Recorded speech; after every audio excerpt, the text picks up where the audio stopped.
assuming. It's mostly evenly split between what is up and what is down. I can already spot the lone defense name on the Nifty stock index, which is at the other one end of the gainer spectrum.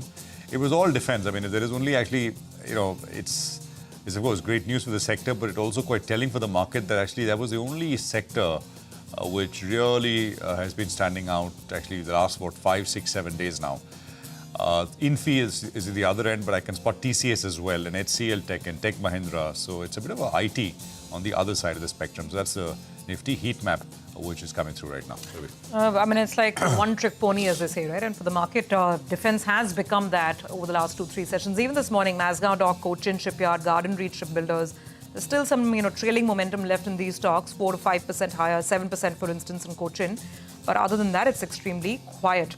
Let's talk about the Nifty now. IT is down. TCS, Infosys, HCL Tech, all of IT is lower. Tech Mahindra, all of these stocks are lower. So that's one problem. IndusInd Bank is falling more. IndusInd is down about 0.5% right now. By the way, in the last 1 year, IndusInd is down 45%. That's the kind of wealth destruction that has happened over here. So these are some of the weaker spots. The Bank Nifty is very flat at this point in time. If you talk about the majors like HDFC Bank, totally flat, directionless. Ditto for ICICI Bank as well. Let's look at Reliance. Reliance is about 0.5% lower. I'm looking at all the heavyweights right now just to get a sense of direction. Flat to negative, that's what you're getting. L&T down about 0.25% as well. So let's see then what's up. What is, the little bit of green that we have. BEL, JSW Steel. Again, it's more of the material commodity kind of plays. JSW Steel, ONGC, these are some of the stocks on the upside. There's still some buying on auto, by the way. This is what we saw last week as well. So Bajaj Auto, Tata Motors, Eicher Motors, some buying over here. But other than that, it's very, very quiet. Not even 1 point up or down on the Nifty. Nigel. Well, that's right. From the broader markets, but there are stocks that are moving around. Your Banco products, there's one of the big volume movers. You just have to check what is the market cap. But for the time being, that one, in fact, has opened up. Gap up. It is up close to around 20%. 7,000 crore market caps are not too small. Those results look pretty good. So that explains why that stock is flying away in today's trading session. A couple of other big movers. Data Patterns is up 6.5%. We'll get the management shortly. Mangalam said Delhivery delivered this time around after a while. So the stock is up 6.5%. Good move out there. KRBL, we'll try to get the management in, later on in the show, or maybe in the next hour or so. So that one, in fact, is up close to 6.5% post its numbers. Good up move is what we're seeing out there. PNC Infra is well up 5.5%. So smart move on that particular counter as well. So there are a fair bit of winners out there. Zentech, I think, should be already mentioned that. That stock, in fact, is moving from strength to strength. So the markets as we speak, well, the mild dip has got bought into. Stocks are moving to their own tune, it seems. And we made this point last week, right? The Nifty is at around 25,000, but portfolios are not feeling like 25,000. Well, now, in fact, we do see the broader markets in the last few trading sessions have actually been doing an outperformance. A couple of stocks are under pressure. JG Chemicals, stock is down close to around 4% as we speak. In reaction to its numbers, I recall one of those stocks that rallied big time in the last week. It seems the street wanted something more out there. So that's why that stock is seeing some correction. There's a bit of a PSU play. I just want to mention that over here. Railways and PSUs in general, little bit of gains here and there. So Aircon, RVNL, NBCC announced some orders as well. They've, I think, sold off some apartments in Noida. So that, things like SJVN, NALCO, IRFC. It's a bit of a PSU play. Even the PSU Bank, Central Bank of India, IOB, UCO Bank, all of them seeing a little bit of green. I think this is the railway stocks actually. When I looked at Friday to Friday towards the end of the week last week, some of these RITES and Aircon, etc., showed up as the big gainers last week as well. So maybe some continuing momentum here. Big volumes, 2 million shares on names like Aircon. But by the way, it is still all defense, I have to say. The top 3 stocks on the volume-led gainers list on the NSE are all, there's Cochin Shipyard, which is up 6%. Number one sort of volume-led gainer right now, 2150. It's gone up like a rocket. 100 rupees again now, 2.6 million shares traded. Data Patterns is up 8.5%, and you'll hear from management shortly. And then there is Paras Defense, which is up 5%, so 1880. So these are the 3 largest volume-led gains coming through. And Premier Explosives, 14% on that one. So that is coming up with very large volumes as well. Not Premier Energies, Premier Explosives, that's 562 with very, very sharp gains at this point in time. Astra Microwave is up about 4%. So it is again, I mean, not just in the top three, but outside of that top three, top five list, there's a fair bit of defense smattered around with regards to gains that we have on our hands. Let's actually start with that, right? And let's get somebody on who is really a keen observer of course, businesses, cycles, but also, I mean, doesn't take his eye off valuation. Sanjiv Prasad is our guest on the program, Managing Director and Co-Head at Kotak Institutional Equities. Sanjiv, good morning. Good to have you with us here on the program. Thanks for your time. So let's just, if you allow me, defense, Sanjiv. It's a large space now. It's not a small space in terms of market cap, etc. What are your thoughts? What is your view? What's to be expected that after Operation Sindoor, there would be a sharp spotlight on this entire space, indigenization, replenishment, etc. But when you're investing, you've got to have an eye on what you're paying as well in terms of valuations. So that's my question to you, Sanjiv. See, first of all, defense theme is great. Obviously, given whatever is happening in the world, geopolitical uncertainty has clearly increased a lot of risk of more conflicts, etc. Obviously, the government of India also needs to do the necessary and invest more in defense. Having said that, there are three important things to keep in mind. The nature of future warfare is going to be very different from what we have seen in the past. So whether India should be investing in conventional, weapon systems or completely new weapon system, that is up to the government to decide. But one thing is becoming more and more clear, war is going to be very, very different in the future. And as you would have noticed, some of the hardware, which was very, traditional hardware, which was used in, let's say, most of the traditional wars, they have all proven to be rather useless in the new kind of warfare that we are seeing. Biggest example is tanks, as an example. They got badly exposed in the Russia-Ukraine war. One precision missile, even from a shoulder-launched rocket, can take out a tank now, and you're wasting so much money over there. Similarly, if you look at aircrafts, they're really as useful as they used to be in the past, given the fact that you have drones which seem to be a lot more, useful, much more cheaper. Battleships, again, a big question mark. They are very slow-moving, and again, given the nature of warfare, could be badly exposed, against missiles and drones and missiles, But there has to be rethink in the kind of equipment that India needs to have, obviously, and accordingly, investors also need to take a call, whether they should be investing in the traditional hardware type companies or in the newer, companies which have, weapon systems which are more, designed for the modern warfare, which could be very, very different from the conventional war. So that number one. Yeah, Sanjiv, and by the way, we should have all the defense stocks at the bottom of the screen because, or maybe on the side, if we are already showing it, because that once again is the sector of the day by far. And many new names have now joined the leaderboard here. What should investors do though, Sanjiv? Again, it's come down to what company, what are you paying? So what should investors do, viewers who are watching? It's a very, very tough call. People are simply buying into narratives. See, first of all, what will the government, who will the government give orders to? How do you know, first of all? People just buying anything and everything without looking at, whether the nature of warfare will be the same as in the past, as explaining. Second thing, whether the kind of EBITDA margin many of these companies are earning, whether that will sustain in the future or not, and I'm surprised to see the kind of very, very high margins this company are reporting, so that could also come under some question mark. And the third is obviously the valuation part, which every investor has to look at ultimately, right? Ultimately, you are paying for whatever you're buying, and you look at some of the numbers they make really, very little sense to me, at least. If I look at, let's say, something like a potential PR, since you talked about that, the market cap is somewhere about 55,000 crores. The net worth is only, by the way, 1,300 crores. One second, and the profit which it had done, not much this year, So that's the whole struggle for me, when I look at many of these companies, that kind of valuation these companies are starting to get now doesn't make really much of a sense, to be honest with you. Sorry, Cochin Shipyard. 800 crores. Sanjiv, 800 crores in profits. 800 crores profit, 55,000, so that's 70 times, right? Net worth is about 50 billion, so 5,000 crores, 55,000 crores market cap, so that's 11 times, net worth. Is that really such a valuable company? I don't know. maybe in the future we need a lot more orders, and it needs a lot of orders to justify the kind of market cap the company is trading at in the context of the net worth or the PAT, whichever way you want to look at it. There are many such examples, Mazgaon Dock, 1,40,000 crores market cap, 5,600 crores net worth, that's it. I don't know, I only have the 9-month numbers. PBT was about 2,700 crores. Investors can take the call on valuations, and decide whether it makes sense or not. So what is a reasonable valuation to pay in that sense, Sanjiv? Or is there one? Or how do you assess? It depends on the type of company, and I can't make a generic, No, you have coverage on anything, Sanjiv, here?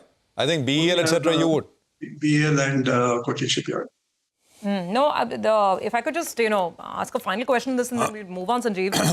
Again, one of the narratives or one of the talking points that I heard in the last couple of weeks was that you need to go beyond just looking at P&L and traditional price to earnings while looking at the defense opportunity. These are very large order books and the money will come, but it'll take time for the order books to translate into P&L.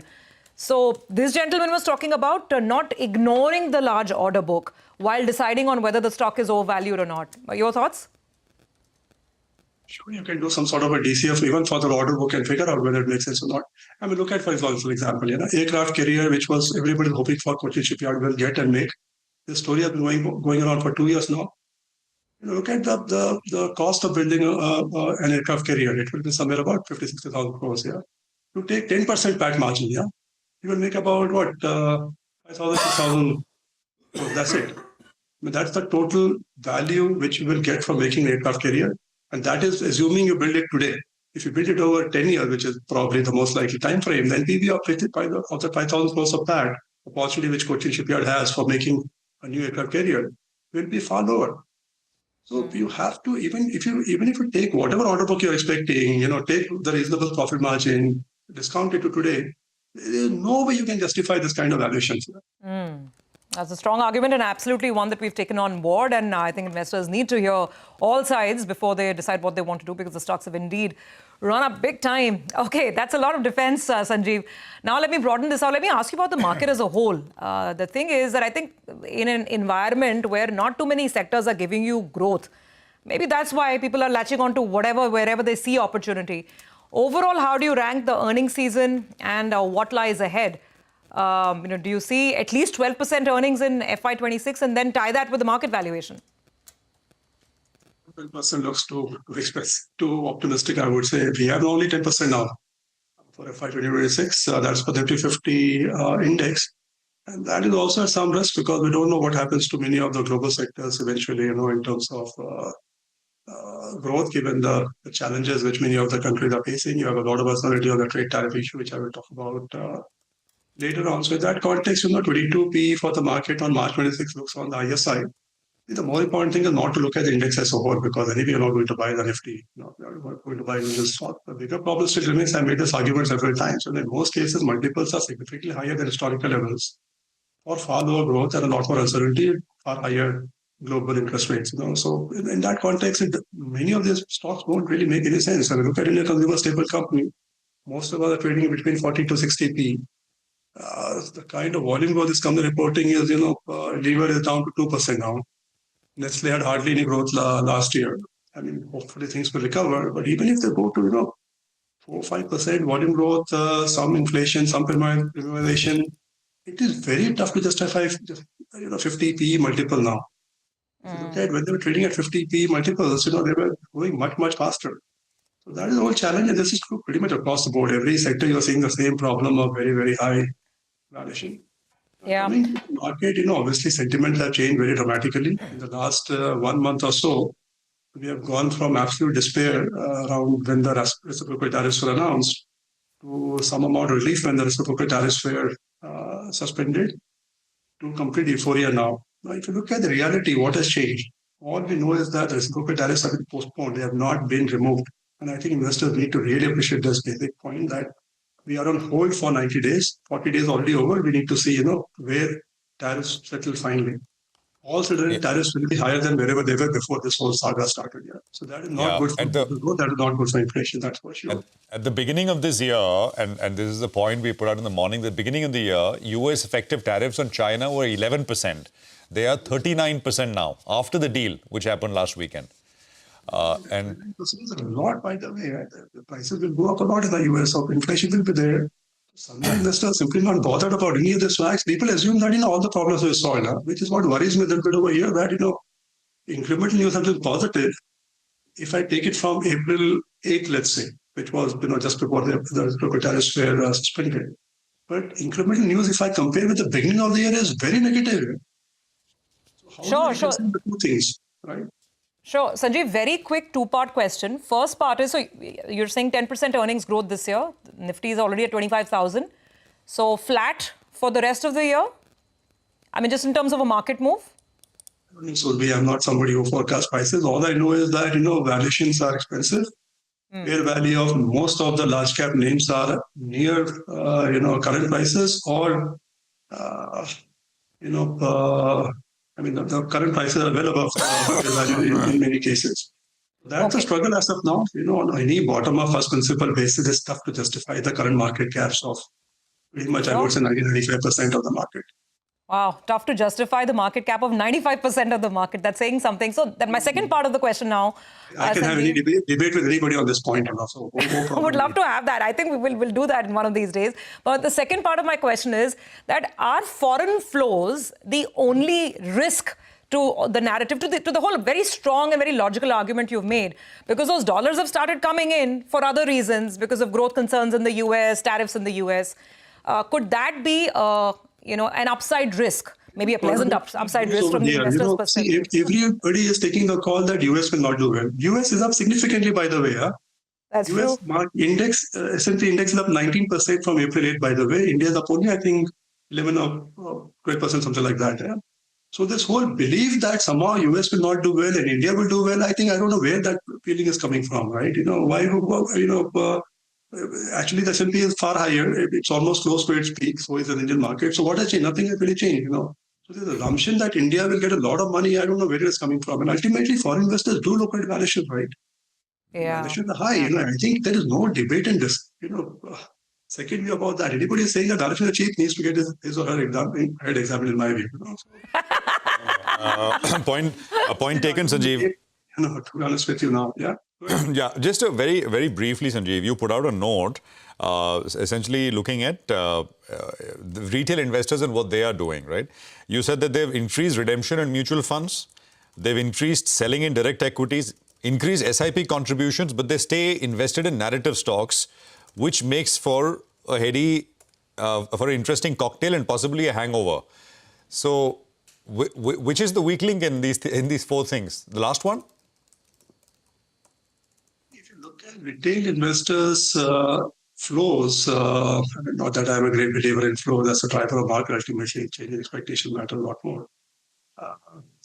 For whatever it is worth, anybody who believes that retail has been the driving force of this market, which it has been some extent, at least until recently, they were price agnostic buyers.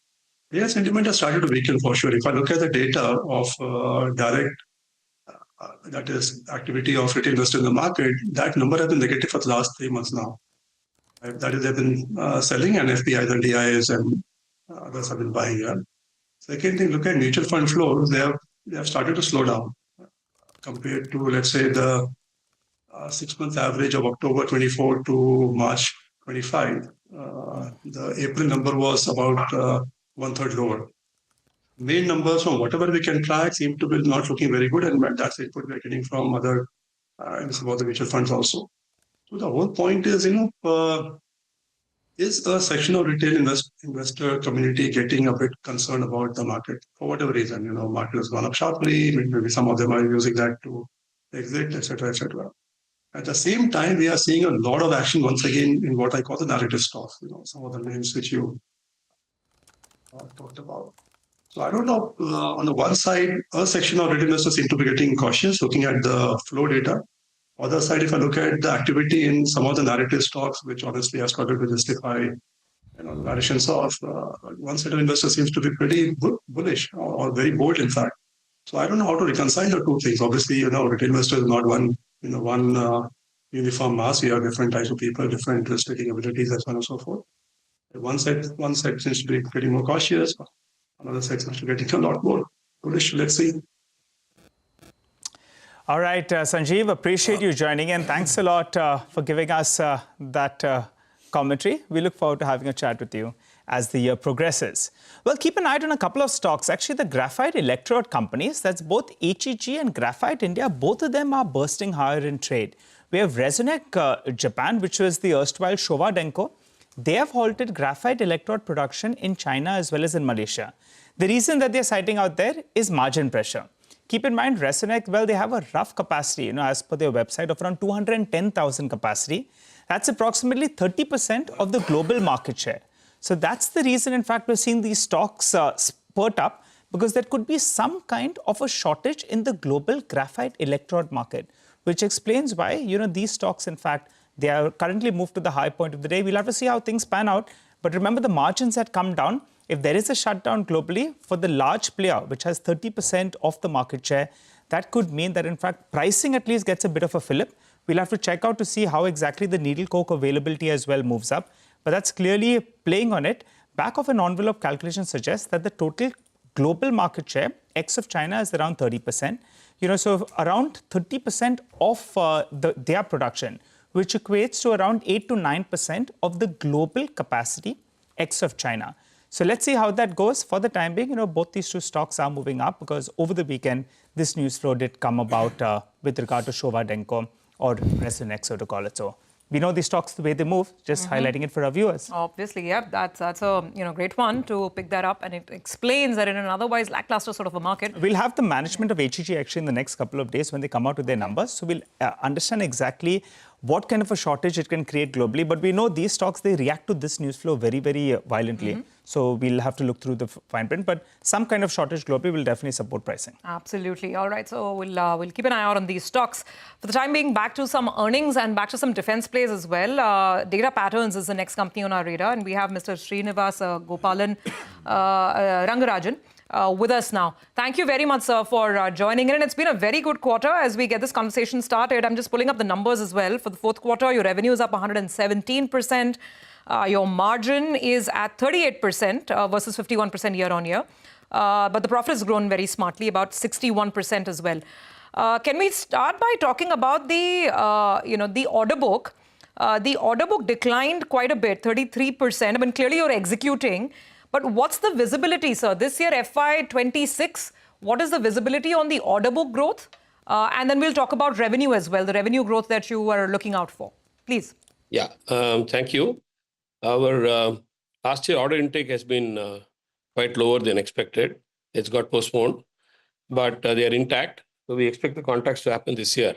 We expect more than about 1,500 crores contracts to happen this year in terms of new orders. So our revenue guidance remains 20-25% on top and bottom line growth. Okay. Revenue guidance for FY26, 20 to 25%, both on top and bottom line. But order inflow, your guidance in FY26 was about 700 to 800 crores. Now, wherever you fell short, what is the timeline? When do you expect the orders to finally flow through? And for this year, what is your, your expectation? Say by first half, where will the order book be? And by the end of the year, if you could give us some idea. Yeah, we expect in the first half, we should get probably 600 to 800 crores of contracts. And the rest, about 1,000 crores of orders we expect during the course of this year.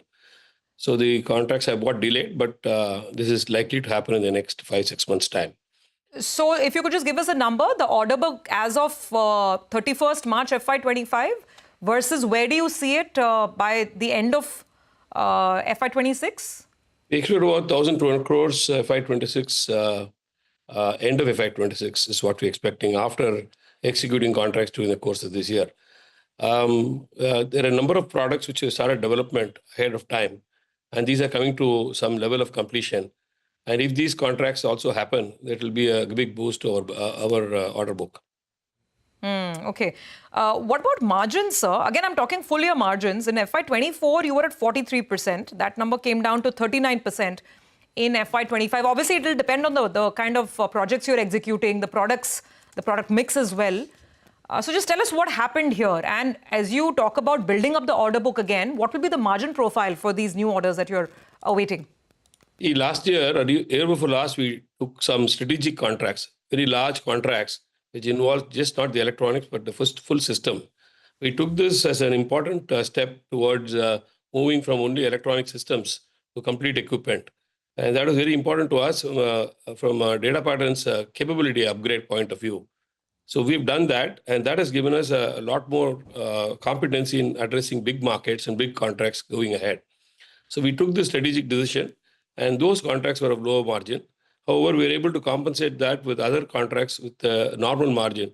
That is why you see a dip in overall margin. At the same time, the bottom line business has gone up, maintained the 20% growth, which we committed to the market last year. Going ahead, I think we continue to keep it's a bottom line business. We are IP-driven business. So we will retain our bottom line as we go ahead. We may take some 1 or 2 strategic contracts with lower margins, but that is to build the competency in the company and large markets going ahead. It's interesting that these strategic contracts are actually coming at lower margin versus the specific product contracts, is it? Yeah. See, what I mean by strategic is that we've never done complete systems like building, construction, all of them, which goes into the complete radar. Okay. We've taken up these things because when you look at opportunities, they're coming not just for electronic parts and subsystems and radars, but all the conglomerate systems which go along with that. End to end. End to end. End to end. But end to end is slightly lower margin. Got that. Versus just the radar or just the equipment that you would be supplying. Understood that. Thank you. All right, sir. Let's focus a little bit on the international opportunity then. The international order book, I think, is currently mid-teens of your total order book. How much is expected to increase, say, in FY26, international business as a percentage of your mix? And what are the markets you're targeting? Europe, East Asia, if you could name a few. And also clarify on margins of export business in comparison to domestic business. Is it better? How much better? Last year, we did very good export business. We did about 15% of overall revenue was in export. This is mainly to Europe, East Asia, as well as UK. We continue to have order of about 100 crores from UK. So the order is there, and we're also getting more orders from there. So we delivered a system called transportable radars, transportable precision approach radars for flight guidance and for aircrafts. Now that we've sold the first systems to NATO country, we've got other inquiries coming from the rest of the world. Maybe this will also pick up as we go along in the course of the year. The focus, but however, has to be in India. There are a lot of large opportunities in India. I think we need to address those opportunities. And parallelly, we should start looking at export business. What we do development here can also be exported because what we're designing is our world-class systems. Okay, and margins of exports, I missed that point. Is it better than India? No, it'll be around similar range. Some systems where we separate OEMs will be lower, but still reasonable margins. And going as a complete system, if we sell it, then the margins will be similar to what we do in India.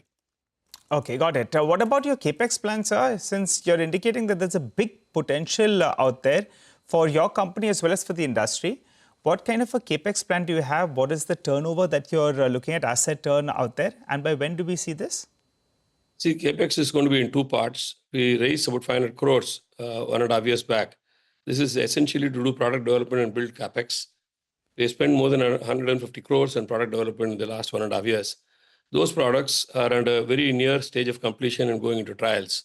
This is to really enhance our TAM going ahead because we need to be a 5-10,000 crore company. We need to have at least a TAM of 30,000 crores. These products will address a very large market. That is that some world-class equipment we designed with in-house IP. So that is coming up. Second, we're also going to spend about the next 1.5-2 years, about another 150 crores, which will be spent on building an infrastructure and test equipment. This is to address the large opportunities. If we get the contract, we should be in a position to address and deliver on those opportunities. So we're moving ahead, seeing that everything is, the foundation is maintained and kept. We're also recruiting more. We're now really about 1,100 engineers working with us. So all around, we are building competencies and capability to address the larger opportunities we expected to happen in the coming years. Okay, all right. Thanks a lot, sir, for joining in. We look forward to chatting up with you as the year progresses. For the time being, you're sounding quite optimistic on prospects. Well, let's focus on another company, Kes Technology. They actually reported a good quarterly performance, healthy margin expansion as well, and strong order book. They've also completed an acquisition to expand in North America. To discuss this and more, we have Mr. Jairam Sampath, the whole-time director, as well as the chief financial officer at Kes Technology. Hi, sir. Morning, and good to see you in as always. Well, the numbers look good, order book is good, but it seems valuations have got a little bit stretched after the 30% run we have seen in the last few months itself. And that's why I'm reading a few notes today. There are a couple of downgrades on the stock. That's from the market perspective. But let's get a couple of numbers out of the way. On this sort of a base that you've delivered for the past year, what kind of a revenue growth you're looking at, what kind of margin expansion, and also export contribution, you're expecting it to go up, I think, from high single digit to mid-teens. Tell us more. Sure. So as far as the guidance for this year is concerned, FY26, the existing business, which is excluding some of the acquisitions, will grow at about 60%. So we get about 4,350 crores of business we estimate for this year. And on top of it, we have acquired a company called August Electronics, and shortly we'll be consolidating that company's results into us. So we expect about 6 months worth of consolidation. So that would add about another 175 crores. So roughly, total what we are looking at is about 4,525 kind of number. Based on our order book and kind of businesses that we plan to execute, there will be an expansion in margin by about 50 basis points. So maybe we get to about 15.6% kind of an EBITDA number for FY26. As far as exports is concerned, FY26, you can see when we say exports, we're talking about exports out of Indian facilities. So it will go a tad increased because we will have some US major company orders getting executed. We've got a significant amount of business that has come in. So we will start doing additionally about 200-300 crores of exports. So this is US-based as well as Europe-based companies that are in both aerospace and in automotive area. So you can see an uptick on the percentage of exports too by 26. And of course, Okay. at the end of the year, I think our businesses in OSAT and PCB is also going to fire up. And so they're also export-oriented businesses mostly. Okay, all right. So from OSAT as well as PCB project, what kind of revenue contribution will we see in FY26? I think it comes towards the later part of it. And I think majority of it will come in FY27. So for both these two businesses, what kind of revenue contribution we'll see in 26 and 27? And also your capex plan is 1,000 crores, right? Break it up for us. EMS, OSAT as well as PCB. Sure. So I'll answer the second question. Firstly, whatever money we raised during last QIP would suffice for managing the capex spend for both OSAT as well as PCB. As far as the EMS business is concerned, about 200 to 300 crores of capex will be required every year to cater to the growth, which we expect it to be excess of 50%. And that would entail some kind of investments in the factory infrastructure and all that. Now, as far as the OSAT and PC board business are concerned, being fourth quarter, right now the factories are under, let's say, construction. And while we have LOIs from customers and so on, and a lot of strong customer pull available right now. So once the factory is ready, then there is a process of approvals. So in the fourth quarter, we don't expect huge amount of revenues, maybe 50 to 100 crores kind of revenue you can expect from each of these businesses at the end of the year. But we would maintain our guidance based on whatever existing businesses that we already have. That's EMS and one more acquisition that we have done in North America so far. So you can see a full-fledged year for these two businesses in FY27. Because by September, probably the factories will be ready. Then there is a customer approval process, which probably will happen by December. So January, February, March is the time frame when we will do some little business of these areas. So it's too early to say exactly how much, but yeah, it won't be a very huge number, but at least it will cover all the major customers, like a couple of customers in OSAT, and then in PC board there are. Jairam, if I can come in, morning, Prashant here. So for FY27, could you give us a sense of what could revenues be from these two businesses? OSAT and PCB? Yeah, OSAT and PCB, probably both of them put together will be 1,000 crores plus kind of business. Maybe earlier we were thinking that FY28 we would get about 1,500 crores from these businesses. Maybe we'll do that in FY27 itself. Okay, that's FY27, Yeah. which is between 1,000 and 1,500 crores. And what margins here? Okay, so right now all drawing board margins right now, because we have to yet establish costs and all that. But they'll be more than our current consolidated margin. They'll be in 20s. EBITDA margins will be in 20s. Yeah. And there are no changes per se, Jairam, because of all the, there is so much movement happening, right? With regards to news flow, make here, make there, don't make here. I'm talking about what the news flow with the US, and these are all considered. I mean, of course, we are talking about packaging, etc. for now, but also building the ecosystem as the first step. There's no. Are there anything you're hearing from clients in that sense, or it's a fluid situation? No, this is something that we had anticipated. That's how we acquired this Canadian business of August Electronics. I think going forward, you will have more and more of what I call the insularity in manufacturing. Whatever best they can do within their country, they would, again, I think, rededicate themselves toward developing a manufacturing base so that no country has strategic importance in terms of their entire economic value chain. So we've been talking about our geography footprint increasing to North America, Europe, and of course, at some point in time in future into South Asia too. So this has not come as a surprise to us. We also know that the business's growth vectors cannot be based on protection by the government. Of course, we do use all the different types of benefits that government gives us in terms of capital subsidy and PLI, etc. But at some point in time, that will be available to most companies in the world, right? So we do understand that, and so we are taking steps to make sure that we give technology as the key differentiator. Since we are investing now, so we can always choose to invest the high-tech infrastructure. And also we look at more value-adding propositions like ODM and all. This our own design and so on. Mr. Sampath, just very quickly, so you gave us a sense of FY27. That's where PCB and OSAT kick in, and you get in about 1,500 crores of revenue from those businesses. Yes. Now, specifically for FY26, the current year that we're in, you're guiding for a 60% growth on the top line and an improvement, about a 50 basis points improvement in margin.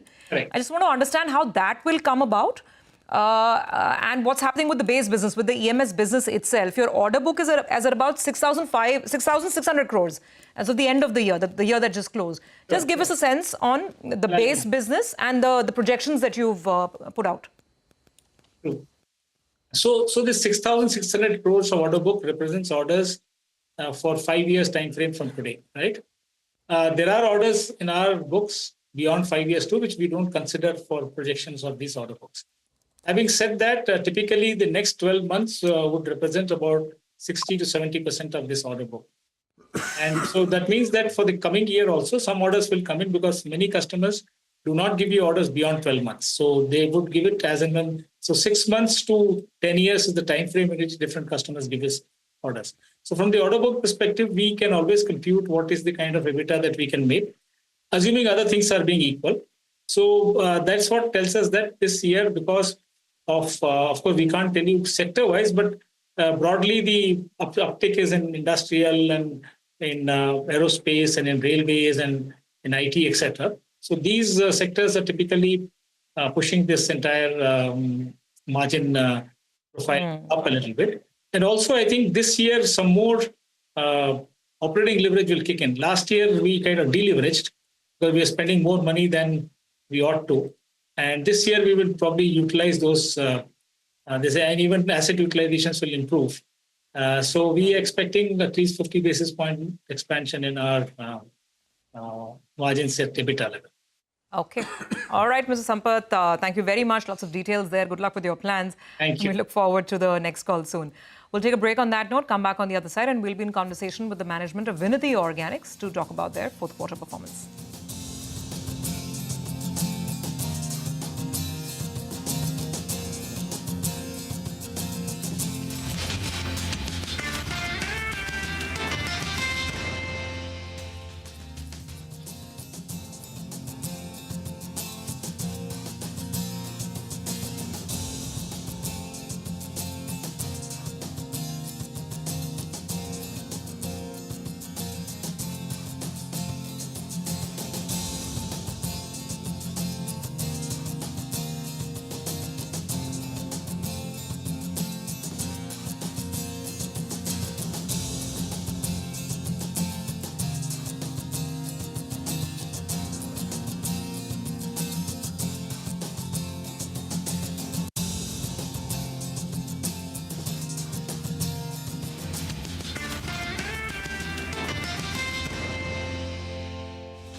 Welcome back. Well, Vinity Organics, that's the next company on our radar. The performance was largely in line, but what's the way ahead? That's what the street would like to know. Well, we're joined by Vinity Saraf Mutreja, the Managing Director at Vinity Organics. Hi, Vinity. Good morning, and thanks a lot for joining in. Well, let's focus on the largest part of your business, the ATBS segment. What kind of volume and revenue growth are you working with for this year? And you had an expansion that was due, right, at the first half of the year itself. I think in the first quarter, it was expected to go live. Could you tell us if that is on target, and how do you see capacity moving up as well from here on? Yeah, absolutely. So this year, a large chunk of our growth did come from ATBS. Last year, there was a bit of tightness in demand for ATBS, which we saw improvement in FY25, and about 25 to 30% volume growth is what we observed in ATBS. Going forward, I'm expecting a similar growth. As of now, we are running at full capacity. And just to address that issue, we are adding 2 new lines of ATBS, in fact. The first line is expected to commission in Q1, like you rightly pointed out, and we should have some added capacity to fulfill the backlog in demands starting from July this year onwards. Post both the lines in completion, our total capacity of ATBS would have expanded by 50%. Okay, would have expanded by 60%. Vinity, hi, good morning. Prashant here. Could you talk to us a little bit about the core demand and how that is shaping up? Give us a breakdown in terms of volume and pricing both.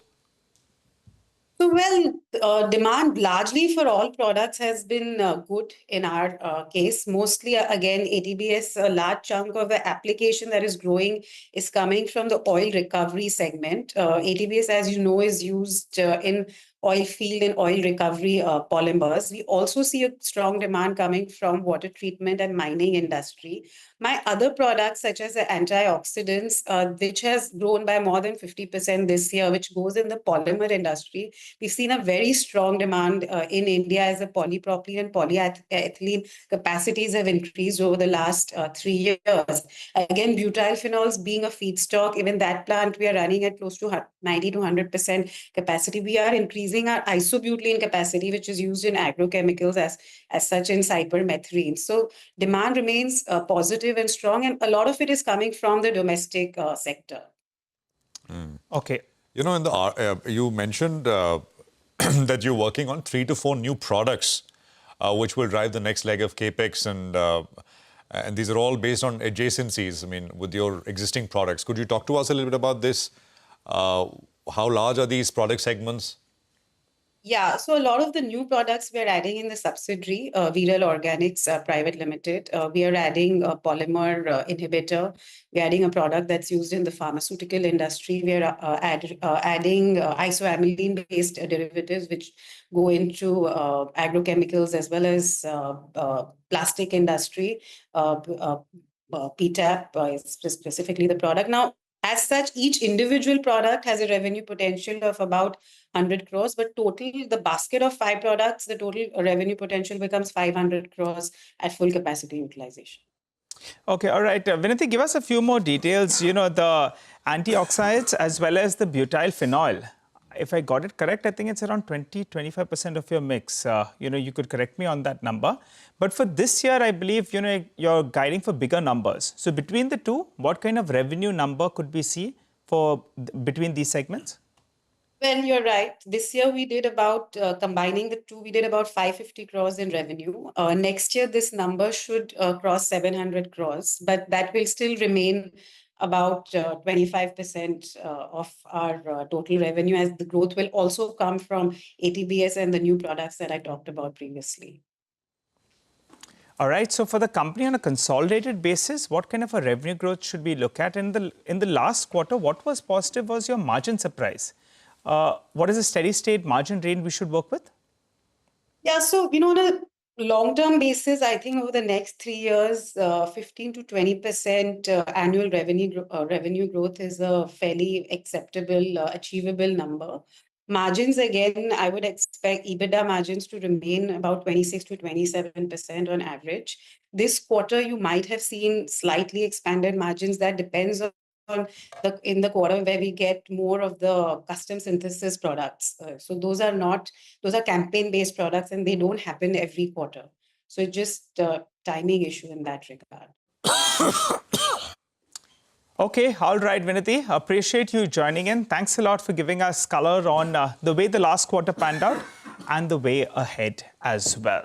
Well, for the markets, though, well, we're holding with a mild negative bias on the Nifty, but stocks are moving around from the broader markets, and they're moving big time, actually, because the breadth of the market is still in favor of a number of stocks that are advancing. A few stocks to highlight. Banco Products, we mentioned this, that's up close to around 20%.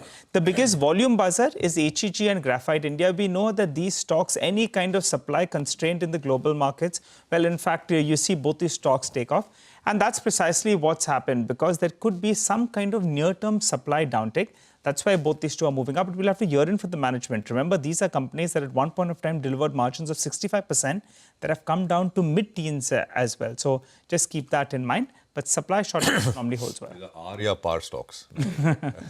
I think you use that word violent. Yeah. That is absolutely the correct way to describe, because the moves are not small. They're never small. Either they go big or go home. And today, these stocks are moving in a big way. I just want to highlight one name. Cochin Shipyard has lost $200 from the day's high. And it's still the number one volume-led gain. Actually, it's now it's a loser, but it's got humongous volumes. And look at what has happened.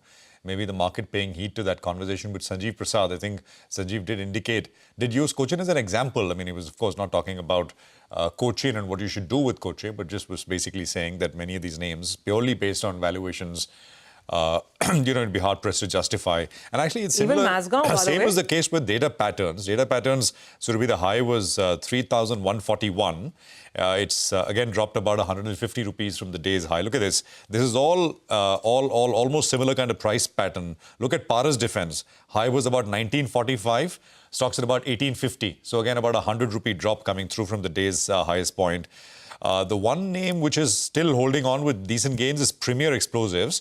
But again, here the high was 580 and it's dropped about $30 from the day's highest point. Actually, there is one more. Look at Astra Micro. High was about 1120 and stock is about 60 rupees off the day's high to about 1,070 rupees or so. So just, I mean, that defense space, very much the focus of conversation here, even on Bazaar for the last 2 hours or so. Lots of views. You heard from Sanjiv, you heard from Deepan, etc. Coming off the day's highest point. Sudeep Shah is with us with some technical views, SBI Securities. Sudeep, good to have you with us here. Good morning. What would you recommend? Nifty and then stocks? Morning, Prashant. Prashant, see what's happening with Nifty is now was that move in the last week, that big 500-point move on Thursday, Friday, as well as today, we are seeing some kind of consolidation happening, and that is quite acceptable given the fact that the moves were very strong in the previous week. Now, from here, we feel that 24,850, 24,900 would act as a key support until this zone holds. The upside up to 25,300, 25,550 looks quite visible. For the bank Nifty, what is important is the 54,900, 54,800 zone will act as a strong support till this zone holds. We feel that the Bank Nifty has been, if you see Bank Nifty, that has been consolidating in this 1,200 points since last 10 to 13 sessions now. So a breakout here is quite likely in the next couple of days. And that is the reason we feel that on the lower side, 54,800, 54,900 should act as a strong support. Till this holds, we feel that with the breakout, the index can scale up to 56,300, 56,600 levels in the coming few sessions. Okay. All right. Got that, Sudeep. What about individual stocks? Any advice? And maybe throw in a word on some of these defense names as well. All of them, including the bigger names like HAL, Mazgaon, all of those stocks are finally cooling off. Yeah. What is defense names the last 6-7 days, right from the day Operation Sindoor has concluded temporarily, what we have seen that all these names have just spiked up, giving the if you see the technicals here, they have all gone into an overbought zone and have sustained there for the last 4 or 5 days, and finally they are cooling off. So while the uptrend, a medium to long term uptrend looks still strong, we feel that in the extreme short term, these stocks can cool off and dips should be used to accumulate these stocks and not chase the stocks at the current prices and the current valuations. So we feel that one should just step aside from the defense names for at least next 4-5 days, let them consolidate, let them cool off, and then take a call on these stocks post the consolidation. Okay. All right, Sudeep, thank you very much for joining in. Appreciate your call. We need to take a very quick break. Come back on the other side. We'll focus on some individual stocks as well as on commodities.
Welcome back. So day of consolidation, at least a morning of consolidation for the market in the equity sphere. Let's find out what's the latest in commodities. We have Manisha with us now in the studios.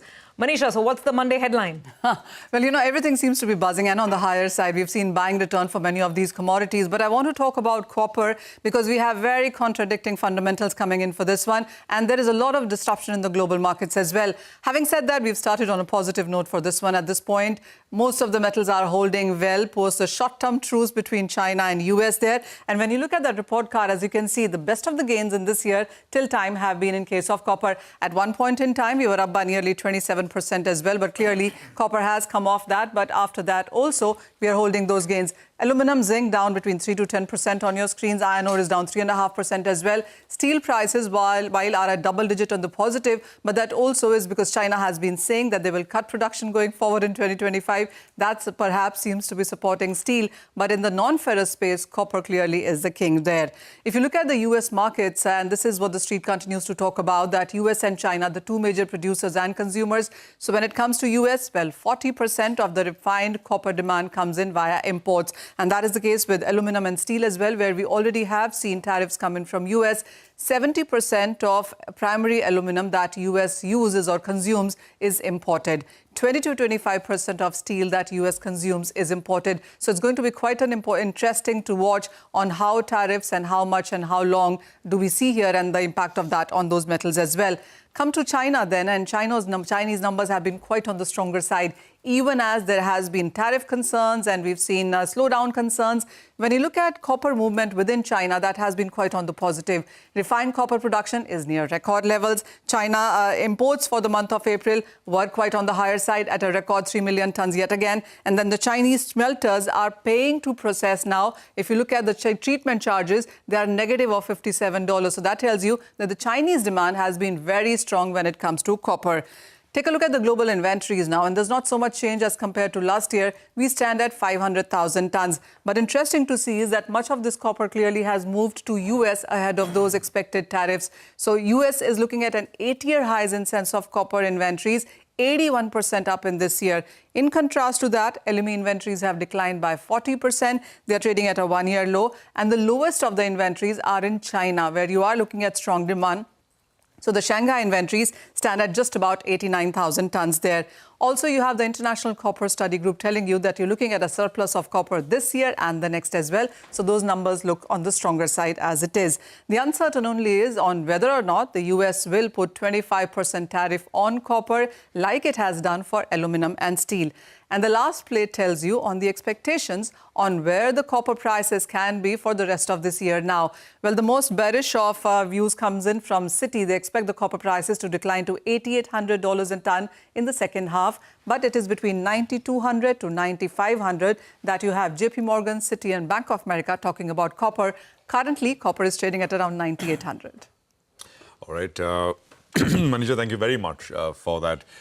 So that's commodities in focus there. Well, let's move on. Stocks on the move. Protein e-govern is locked in lower circuit. Vinny's here with the story and, of course, the news flow driving it. Vinny, over to you. Hi, morning. So yes, Protein eGov is under pressure today. Why? Because now the company has not been shortlisted for PAN 2.0 by the Income Tax Department. This was going to happen in somewhere in August. They had gotten some requests for proposals. Now they have not been selected for this. Now, what does this mean? PAN services account to around 50% of their revenues. So this is an important one in terms of going forward, the growth story that comes in for the company, right? If PAN services doesn't come in for them, then the growth in FY26 or FY27, we could see a muted growth coming in on that front. Now, government had plans overall to spend almost around 1,440 crore budget for this PAN 2.0. So that is something that they may be missing out on. Equirus has highlighted that this is negative because obviously, like I mentioned, 50% revenue comes in from this segment, has historically been generating a lot of free cash flows, which had helped fund their new initiatives. So now that may take a bit of a back seat as well if there's not enough free cash flow. They've downgraded the stock to a sell from a previous ad, cut the target price to 900 rupees from 1,730 rupees. Also, Anand Rathi is also highlighting that in the near term, this could be a challenge for the company, but they expect limited impact overall, given that core business for PAN comes in from offline. But nonetheless, today we're seeing pressure coming in. PAN services is the major segment for the company, and that is why locked in lower circuit. Okay, all right, got that. Big hit on the stock this morning. Thanks for that, Vinny. We'll take a break on that note. On the other side, it's our special segment, It's the Economy. Today, Lata speaks with Rajiv Radhakrishnan of SBI Mutual Fund and Madan Sabnavis of Bank of Baroda to discuss how big will be the RBI's dividend and what could be its impact.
Welcome to It's the Economy. This week, markets are keenly awaiting the Reserve Bank of India's dividend. As per the budget estimates, it should be around 2.5 trillion rupees versus only 2.1 trillion in FY24. But there is a widespread feeling it is going to be more than 2.5 trillion. Reserve Bank, CNBC-TV18 did a poll of economists, and that poll indicated the dividend may be 3 trillion rupees. Now, here's why the market is expecting a bigger dividend. Reserve Bank of India data shows that RBI has sold a whopping $415 billion in FY25, that is from April 2024 to March 2025. This compares with a gross sales of only $153 billion in the previous year. Now, every time the Reserve Bank sells a dollar, it will be at the current price, and in FY25 it works out to between 84 and 85 rupees. But its purchase price is the average price of all its reserves, and that works out to about 78 rupees according to some experts. So the Reserve Bank is making about 6.5 rupees every time it's sold a dollar in FY25. This means the Reserve Bank has made 6.5 rupees multiplied by $415 billion. That is 2.7 trillion rupees in FY25 compared to only 1.2 trillion rupees in FY24, because then it sold only $153 billion. So only on dollar sales, the surplus of the Reserve Bank of India in FY25 would have been 1.5 trillion rupees more than in FY24. And that's why we come to this figure of 3.5 trillion rupees dividend. Now, how much is the reserve market expecting? How much is factored in? What will be the impact if this is actually the announcement? For all that, I have with me two guests, Madan Sabnavis, the Chief Economist from Bank of Baroda, and Rajiv Radhakrishnan, CIO, Chief Investment Officer, Debt at SBI Mutual Fund. Madan and Rajiv, thank you very much for your time. Madan, your math, I think when I did the poll, Madan's entry was 2.5 trillion. But do you think that it can also be 3.5 trillion? See, I think it can go probably towards 3 lakh crores. So 2.5 is more conservative. So in fact, I have not looked at this particular calculation which you have put on the screen. So I think if it does work out that way, we could go closer towards 3 lakh crores. Because we should also remember that interest rates have also been high last year, which also means that the RBI would have been earning higher income in terms of interest income on all the treasuries which were purchased by it. So on the whole, I think it's a very positive sign for the government, because any kind of income for the Reserve Bank of India, given ceteris paribus conditions for expenditure, would actually mean that there would be a larger surplus. And to that extent, it will be helping to shore up the fiscal deficit. And in case things go according to plan on fiscal deficit, I think this will be a kind of a buffer which it has for any kind of contingency expenditure which could come up during the course of the year. Okay. Rajiv, you want to come in on dividend? What are your calculations? Yeah.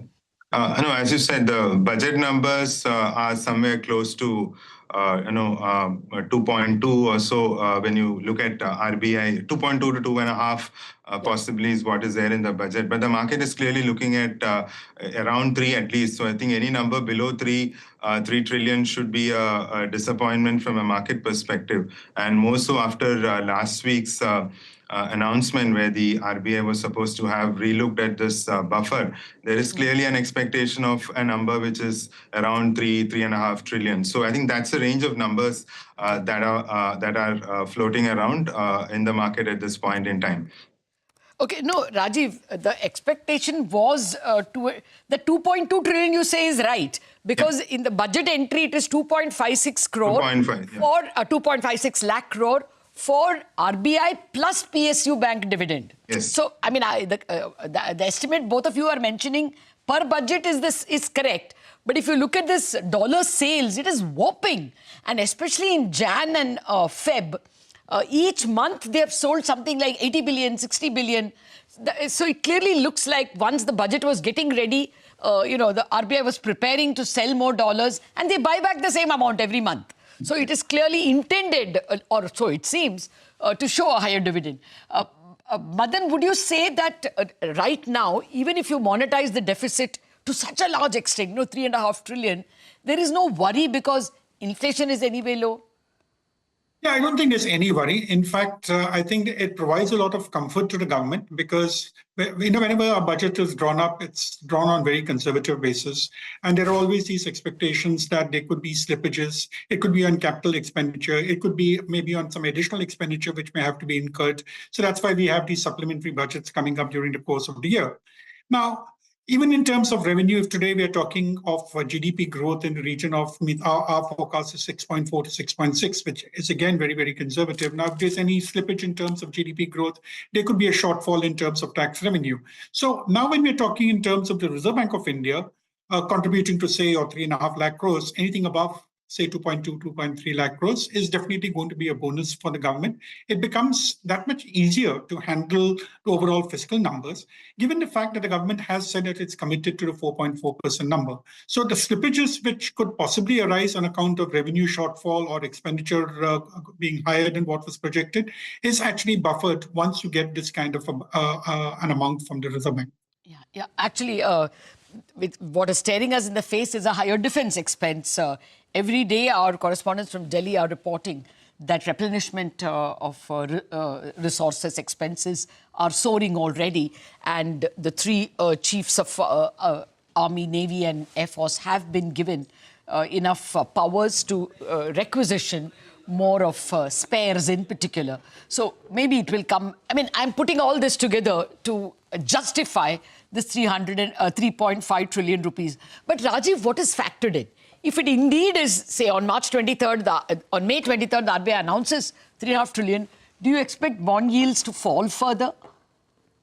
Yeah, so with 3.5, I think after last week's statement from the RBI that the board has reviewed the framework, clearly 3.5 trillion, north of 3 is something that the market possibly is looking at. And with 3.5 trillion, I think that should be a positive news. But, very clearly, a lot of that is possibly there in the price, right? With the benchmark, the new benchmark almost close to 620 odd today. I would say a number close to 3.5 trillion is clearly there in the price. Okay. Well, I think that point needs to sink in. We are seeing the new 10-year at as low as 6.2. And I think that is a number we saw, in 2019 or 2020, isn't it? Isn't this a 5-year low? Yep. Okay. Well, Madan, what's your sense? How low can the 10-year go, not just now, but this year? What are you looking at? So actually, it will all depend upon how low the repo rate goes. Now, we are looking at another 50 basis points cut in the repo rate. That is, we go to 5.50. And that is based on the premise that we have an inflation of 4%. So even though I think this 3.2% number, which came for April, has made a number of analysts feel that the inflation could probably be much lower than 4%, I would still think it will be in the region around 3.8, 3.94%. And going by the RBI's thing of real rate of 1.5%, so 5.5% looks fair enough to me. And if I have a 5.5% repo rate, I think it looks likely that the 10-year yield could go up to 6%. So, but I think in case there's any acceleration in terms of accelerated reduction in the repo rate, or maybe more than 50 basis points, which we don't believe will happen, but yes, it's definitely a possibility, then I think we can even go less than 6%. But as of today, looking at 50 basis points cut in repo rate, by March, I think the 10-year yield should be in the region of around 6%. Okay, what's your sense, Rajiv? There is the expectation, that the Reserve Bank on June 6th will even lower the inflation forecast from 4 to 3.8, because the first 4 months are giving us, an average way below 4%. And it's expected to be even lower in the coming months because of the high base as well. So what is your total repo rate end rate, and therefore your 10-year expectation? Yeah.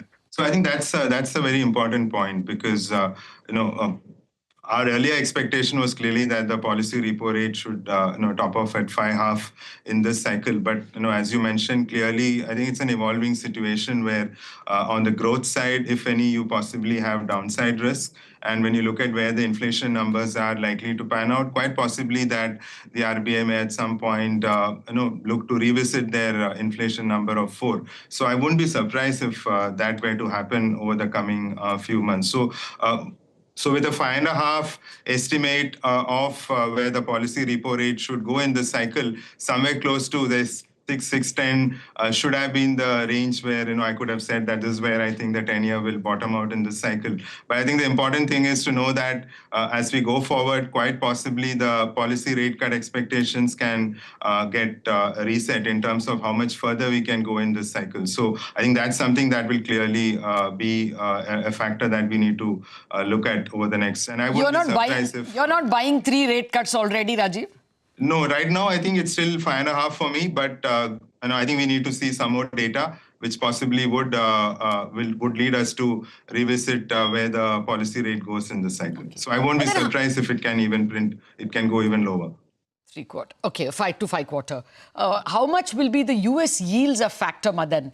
US yields are stubborn at 4.5, and the bill that is pending before the House and was not passed is only going to increase the debt burden of the United States. So if the US yields continue to be at 4.5, the 10-year, the benchmark, will that be a factor at all? Yeah, in fact, Lata, I think that's going to be one factor which is going to ensure that the 10-year yield in India doesn't go significantly, doesn't really crash to something below 6%.